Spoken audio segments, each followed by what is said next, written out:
الحمد للہ رب العالمین والصلاة والسلام علی رسولہ الکریم اما بعد فاعوذ باللہ من الشیطان الرجیم بسم اللہ الرحمن الرحیم قل اغیر اللہ ابغی ربا وہو رب کل شیء ولا تکسب کل نفس الا علیہا ولا تزر وازرۃ وزر اخری ثم الی ربکم مرجعکم فینبئکم بما کنتم فیہ تختلفون صدق اللہ العظیم فجاء محمد سراج منیرا فصلوا علیہ کثیرا کثیرا۔ سورۃ الانعام آیت نمبر 164۔ ارشاد باری تعالیٰ ہے قل اغیر اللہ ابغی ربا، آپ ان سے کہہ دو کہ کیا میں اللہ کے سوا کوئی اور رب تلاش کروں۔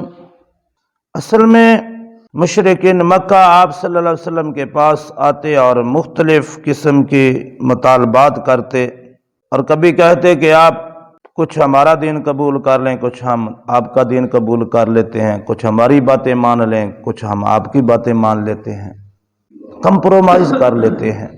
تو اس کا یہ جواب ہے۔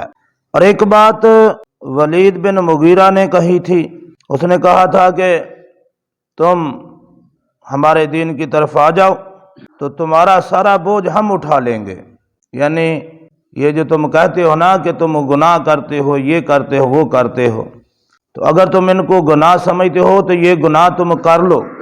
ہمارے دین کی طرف آنے والا، بتوں کی پوجا کرنے والا، بتوں کو رب سمجھنے والا، یہ گناہ تم کر لو تو اس گناہ کا بوجھ میں اٹھا لوں گا قیامت کے دن، تمہارے گناہ جو ہیں۔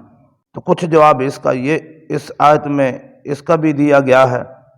تو فرمایا قل اغیر اللہ ابغی ربا، اے نبی صلی اللہ علیہ وسلم ان کو کہہ دو کہ کیا میں اللہ کے علاوہ کوئی رب تلاش کروں؟ اللہ کے علاوہ کوئی رب ہے؟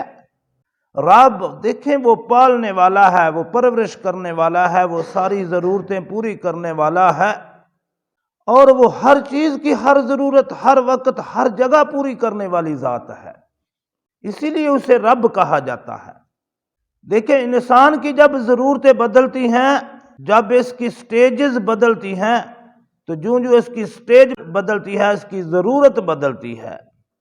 جب یہ تخم تھا تو اس وقت اس کی ضرورت اور تھی، جب یہ شکم مادر میں گیا تو اس کی ضرورت اور تھی، جب یہ دنیا میں آیا ابھی چھوٹا تھا تو اس کی ضرورت اور تھی، جب یہ بڑا ہوا تو اس کی ضرورت اور ہو گئی۔ مختلف سٹیجز میں اس کی مختلف ضروریات رہی اور ساری ضروریات اس نے پوری کی، اور پھر دیکھیں ایک عدم سے وجود بخشا، اور پھر وجود ہی نے بخشا، اس کے مختلف مراحل طے کر کے اسے ایک اچھا بلا طاقتور انسان بنایا۔ یہ کون جو ہستی یہ سارے کام کرتی ہے وہ رب کہلواتی ہے۔ تو آپ صلی اللہ علیہ وسلم نے فرمایا کہ کیا میں اللہ کے علاوہ کسی اور کو اپنا رب تلاش کروں، اور کو رب بنا لوں؟ وَهُوَ رَبُّ كُلِّ شَيْءٍ، اور وہ تو ہر چیز کا رب ہے، ہر چیز کا رب۔ دیکھیں وہ پتھر کے اندر جو کیڑا ہے اس کی غذا اس پتھر کے اندر پہنچا رہا ہے، وہ رب ہے۔ ایک دفعہ حضرت جی رحمت اللہ علیہ اپنے ڈیرے پر وہ بور کروا رہے تھے، وہ پہاڑی علاقہ ہے، تو ایک جگہ جا کر بور رک گیا ہے 2 دن سے، اور جو وہ بوکی ہوتی ہے وہ بھی اس میں پھنس گئی۔ اگلے دن حضرت گئے، اللہ کا نام لے کر اس میں تھوک ڈالا اور وہ بوکی باہر آ گئی، اور وہ بوکی میں سے ایک چھوٹا سا گیٹا نکلا۔ وہ بہت بڑی چٹان سی، اس کو توڑ کر نیچے بور جا رہا تھا، اس میں سے وہ ایک گیٹا ملا۔ حضرت وہ بڑا خوبصورت تھا، آنڈے کی طرح پیک تھا باہر سے سارا۔ حضرت نے کہا اسے لاؤ توڑو۔ جب اسے توڑا گیا اس کے اندر چھوٹا سا گھر بنا ہوا تھا اور دو پروں والا اس کے اندر ایک کیڑا موجود تھا، اور اس کیڑے کے منہ میں ایک سبز پتا بھی تھا۔ اب وہاں اس چٹان کے اندر، پھر اس گیٹے کے اندر اس کو کون روزی پہنچا رہا تھا؟ وہی تو رب ہے۔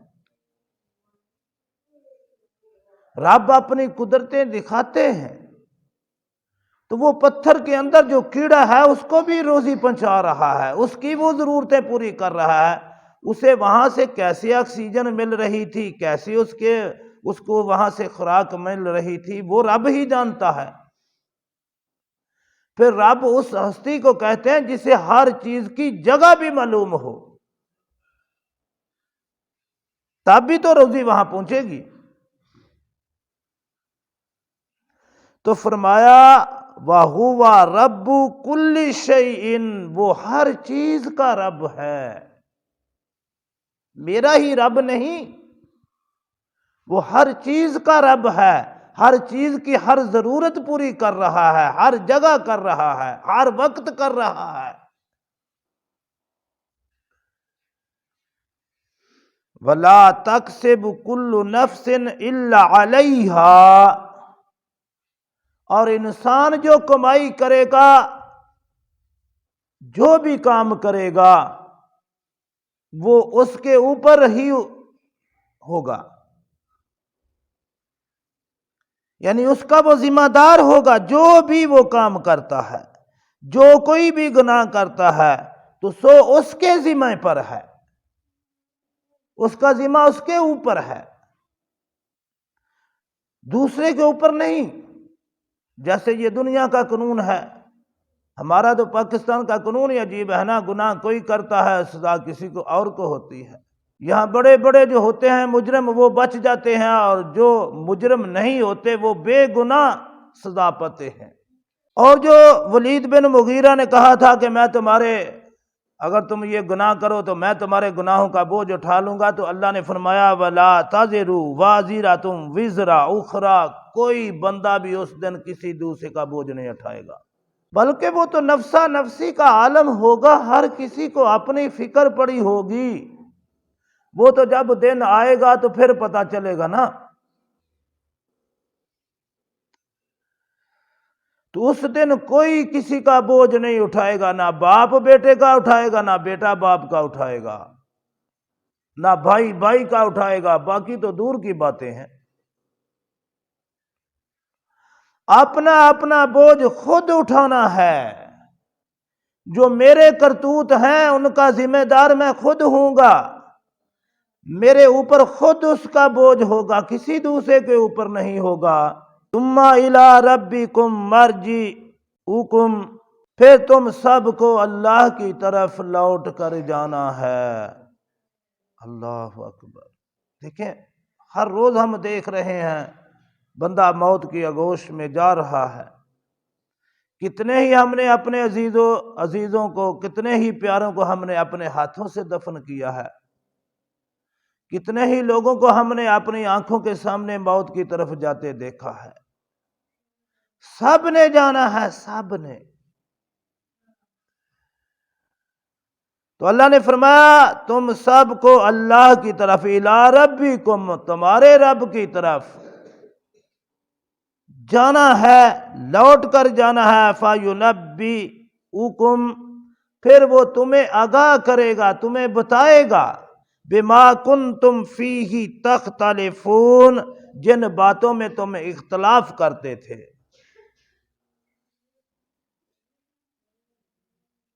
یہ سارے فیصلے ہونے والے ہیں۔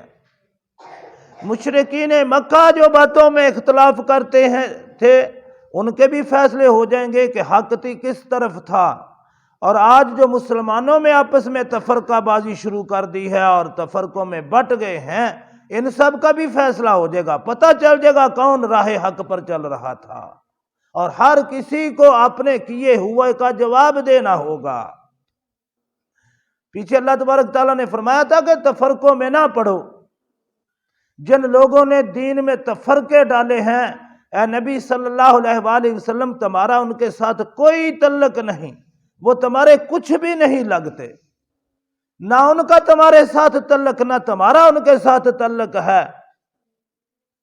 یہ آپ صلی اللہ علیہ وسلم کو فرما دیا تھا۔ تو یہ جو تفرقہ بازی اور اختلافات مسلمانوں میں بھی شروع ہو گئے ہیں، ان سب کا ایک نہ ایک دن یہ سب جھگڑے جو ہیں یہ اللہ رب العالمین بتا دے گا کہ تم کس کس بات پر غلط تھے، تم کس کس بات میں صحیح تھے۔ تو لہٰذا ہمیں اپنے ہر معاملے میں اللہ اور اللہ کے رسول اور صحابہ کی جماعت کی طرف رجوع کرنا چاہیے۔ اللہ ہمیں عمل کی توفیق عطا فرمائے۔ وما علینا الا